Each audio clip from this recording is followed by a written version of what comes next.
பன்னீர் gravy தான் பார்க்க போகிறோம். வீட்டில் செஞ்ச பன்னீர், இஞ்சி பூண்டு எடுத்து வச்சுருக்கேன், கொஞ்சோண்டு முந்திரி எடுத்து வச்சுருக்கேன், அப்புறம் சோம்பு, பட்டை, லவங்கம், ஏலக்காய், ஒரு 2 வெங்காயம், ஒரு 1.5 தக்காளி எடுத்து வச்சுருக்கேன், கொஞ்சோண்டு குடமிளகாய் எடுத்து வச்சுருக்கேன். நம்ம கடாயில் எண்ணெய் போட்டுக்கலாம்.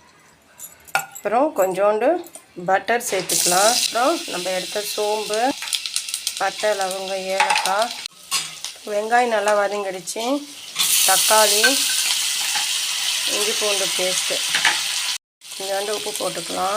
நல்லா வதங்கிடுச்சு. முந்திரியும் சேர்த்துக்கலாம். 2 ஸ்பூன் காஷ்மீர் மிளகாத்தூள், 2 ஸ்பூன் தனியா, 1 ஸ்பூன் கரம் மசாலா சேர்த்துருக்குறேன், 1 ஸ்பூன் மஞ்சத்தூள் சேர்த்துருக்குறேன். நல்லா ஆறிடுச்சு. இப்போ மிக்சியில் போட்டு அரைச்சிட்டு வந்துடுறேன்.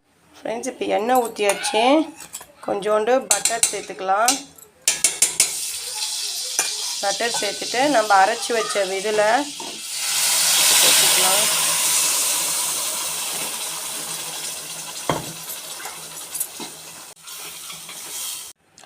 இப்போ தண்ணி உங்களுக்கு தேவையான அளவு தண்ணி ஊற்றிக்கோங்க. உப்பு பார்த்துக்கோங்க, உங்களுக்கு தேவையான அளவு உப்பு போட்டுக்கோங்க. அப்புறம் நம்ம எடுத்து வச்ச குடமிளகாவை போட்டுக்கலாம். இது கொஞ்ச நேரம் கொதித்ததுக்கப்புறம் பன்னீர் இதோ கட் பண்ணி வச்சுருக்கிறேன் ஃப்ரெண்ட்ஸ், அதை போட்டுக்கலாம். நல்லா குழம்பு கொதிச்சிடுச்சு.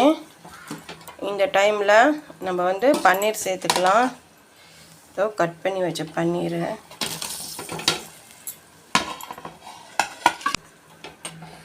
ஃப்ரெண்ட்ஸ், கடைசி இறக்குறப்போ கொஞ்சோண்டு சுகர் சேர்த்துக்கோங்க, அப்போ ஹோட்டல் டேஸ்ட்டு கிடைக்கும். 1 ஸ்பூனு சுகர் சேர்த்துக்கிறேன். அப்புறம் பெப்பர் தூள், சீரகத்தூள் நான் போட்டுட்டு ஒரு கிளறு விட்டுட்டு ஆஃப் பண்ணிவிடுங்க. ஹோட்டல் டேஸ்ட் பன்னீர் கிரேவி செம்மையாக இருக்கும் ஃப்ரெண்ட்ஸ். வீட்டில் செஞ்சு பாருங்கள். Bye friends, thank you.